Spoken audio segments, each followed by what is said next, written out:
My name is Liban. I'm a student of knowledge at this moment in time. My question is, what's the best way to explain the concept of Tauheed, which is the oneness of Allah, to a person from a non-Muslim background? The brother asked the question that what is the best way of explaining the concept of Tauheed to a person who's a non-Muslim background. First, I'd like to know what is his background. Is he a Christian? Is he a Hindu? Is he a Parsi? So based on the verse of the Quran of Surah Imran chapter 3 verse number 64, which I'll be dealing tomorrow. Tomorrow my topic is religion in the right perspective, talking about the concept of God in the major world religions. Allah says, Kul ya al-kitab, O people of the book, ta'alaw ila kalimatin sawa'in bayna baynakum. Come to common terms as between us and you. Which is the first term? Allah na'budu illallah. That we worship none but Allah. Wala nushrika bihi shay'un. That we associate no partners with Him. Wala yattakhidha ba'duna ba'dan arbaban min dunillah. That we erect not among ourselves lords and patrons other than Allah. Fa in tawallaw. If then they turn back. Faqulu shadu. Say bear witness. Bi anna muslimun. That we are bowing our will to Allah subhanahu wa ta'ala.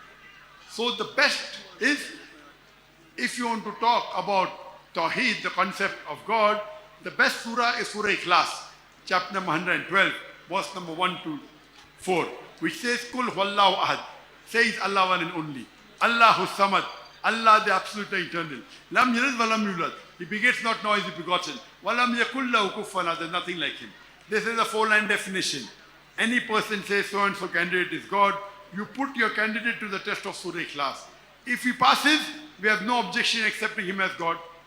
If he fails, we don't accept him. And if he's the Bible, then you quote from the Bible. If he's a Christian, you quote from the Christian the verses of Tauheed, which I'll do tomorrow.